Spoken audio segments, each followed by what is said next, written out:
ಇತ್ತೀಚೆಗಷ್ಟೇ ಮದುವೆ ಆಗೋದ್ರ ಮೂಲಕ ತಮ್ಮ ಅಭಿಮಾನಿಗಳಿಗೆ ಗುಡ್ ನ್ಯೂಸ್ ನೀಡಿದಂತಹ ಅರುಣ್ ಅಗಸ್ತ್ಯ ಅವರು ಈಗ ಬಲರಾಮನ ದಿನಗಳು ಈ ಒಂದು ಸಿನಿಮಾದಲ್ಲಿ ಒಂದು ಪ್ರಮುಖ ಪಾತ್ರವನ್ನು ನಿರ್ವಹಿಸ್ತಾ ಇದ್ದಾರೆ.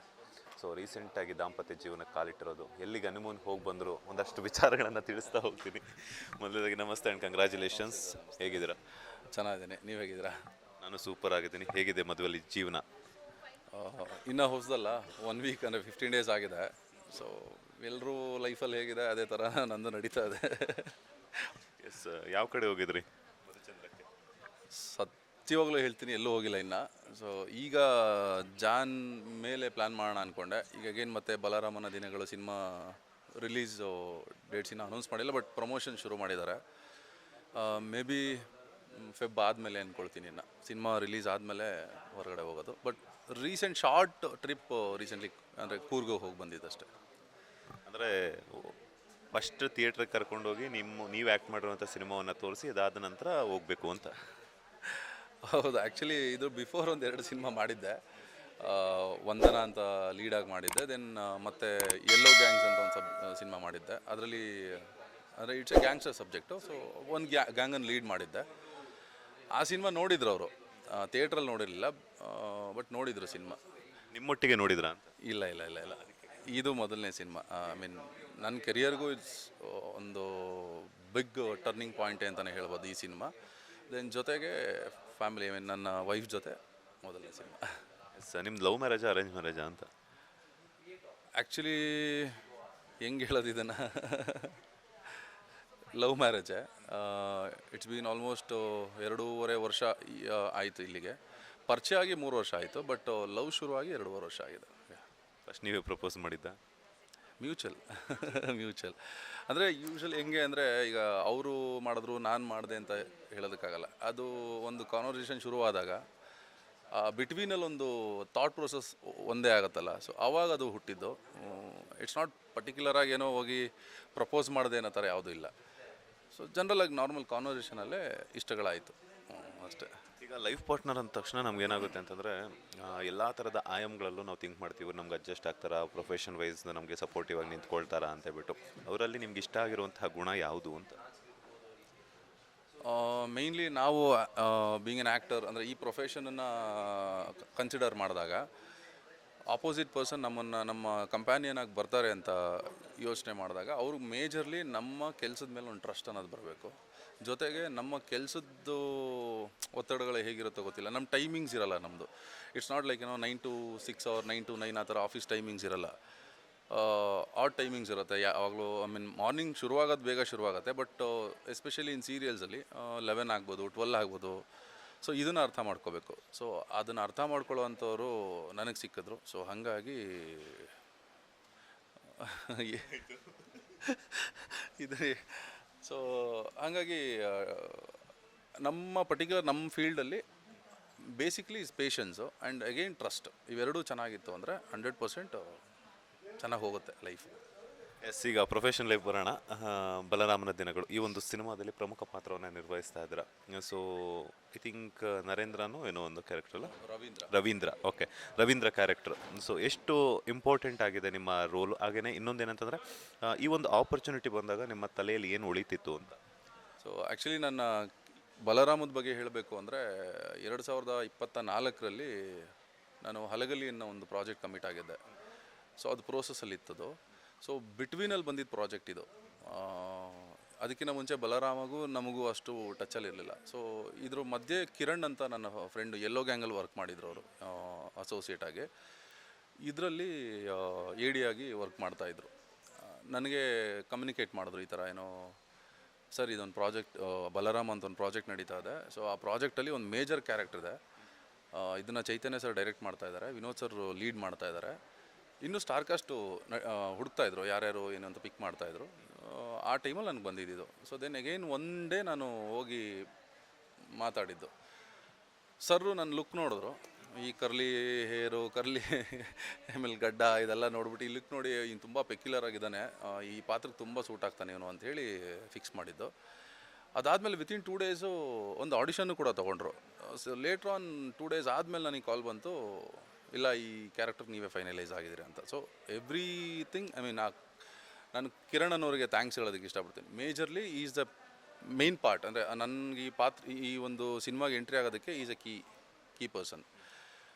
ಅದಾದ ನಂತರ then again Nisha madam it's everything is ಅವರ ಕಂಟ್ರೋಲಲ್ಲಿ ಇದ್ದಿದ್ದರಿಂದ ನನ್ನನ್ನು ಮಾತಾಡಿ ದೆನ್ ಅಗೇನ್ ಕಮರ್ಷಿಯಲ್ ಆಗಿ ಎಲ್ಲ ಆಗಿ ಫೈನಲ್ ಲಾಕ್ ಆಗಿದ್ದು. ನನ್ನ ಕ್ಯಾರೆಕ್ಟ್ರು ಆಗಿರ್ಬೋದು, ಆ ಕ್ಯಾರೆಕ್ಟ್ರ್ ಬಗ್ಗೆ ಎಲ್ಲ ಹೇಳಿದರು. ದೆನ್ ಲೇಟ್ರ್ ಆನ್ ನಾನು ಇವರು ನಮ್ಮ ಚೈತನ್ಯ ಸರ್ನ ಮೀಟ್ ಮಾಡಿದ್ದು. I mean about the character ನೀಟಾಗಿ ಡೀಟೇಲಾಗಿ ಎಲ್ಲ ಹೇಳಿದ್ರು. ಬಿಕಾಸ್ ಸ್ಟಾರ್ಟಿಂಗೆಲ್ಲ ಇಂಟ್ರೊಡಕ್ಷನ್, ಐ ಮೀನ್ ಏನು ಹೇಳ್ತಾರೆ, ಆಡಿಷನ್ನು ಇದೆಲ್ಲ ಪ್ರೋಸೆಸ್ ಆಗಿ ಸೆಲೆಕ್ಟ್ ಆದಮೇಲೆ ಕ್ಯಾರೆಕ್ಟರ್ ಬಗ್ಗೆ ಎಕ್ಸ್ಪ್ಲೈನ್ ಮಾಡಿದ್ದು. ಆವಾಗ ಅನಿಸಿದ್ದು ಈ ಪಾತ್ರ ತುಂಬ ಮೇಜರ್ ಕ್ಯಾರೆಕ್ಟರ್ ಇದು. It's completely cinema throughout carry ಆಗುತ್ತೆ, ವಿನೋದ್ ಸರ್ ಜೊತೆನೇ ಟ್ರಾವೆಲ್ ಆಗುತ್ತೆ ಈ ಪಾತ್ರ ಅಂತ ನನಗೆ ಗೊತ್ತಾಗಿದ್ದು.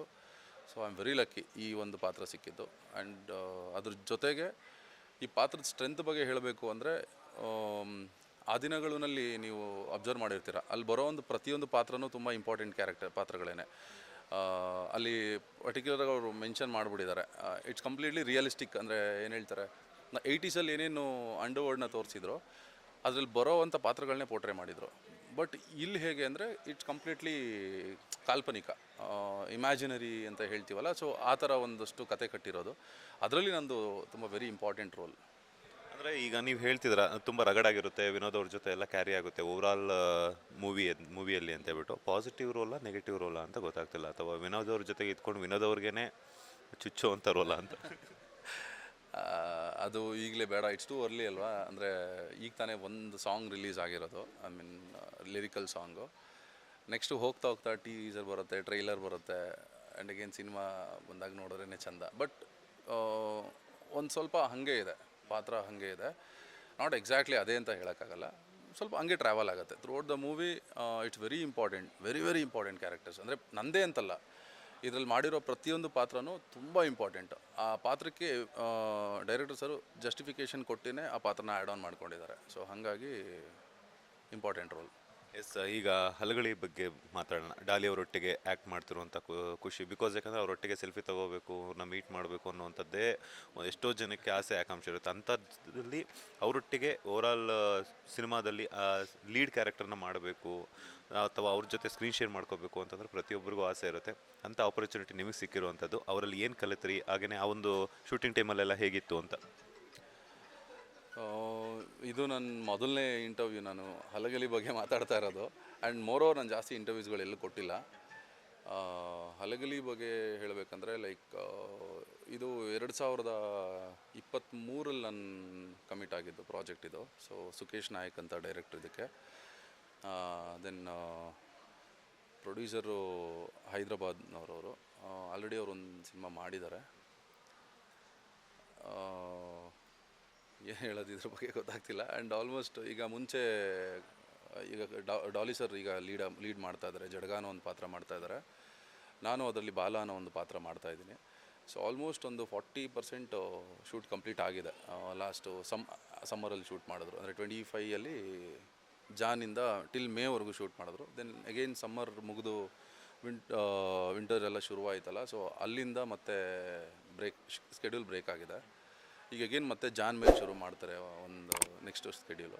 ಮೇ ಬಿ ಈ ವರ್ಷ ಮುಗಿಸ್ಬೋದು, ಅಂದರೆ ಕಮಿಂಗ್ ಇಯರಲ್ಲಿ 26ಅಲ್ಲಿ ಮುಗಿಸ್ತಾರೆ ಅಷ್ಟೇ. ನನ್ನ ಪಾತ್ರ ಇಟ್ಸ್ ಕಂಪ್ಲೀಟ್ಲಿ ಈಗ ಹಲಗಲಿ ಅಂದರೆ ನಿಮ್ಗೆ ಗೊತ್ತಲ್ಲ, ಬೇಡ್ರದು ಹಲಗಲಿ ಬೇಡರ ದಂಗೆ ಅಂತ ನಾವೇನು ನೋಡಿದ್ವಲ್ಲ, ಐ ಮೀನ್ ಓದಿದ್ವಲ್ಲ ಪುಸ್ತಕದಲ್ಲಿ.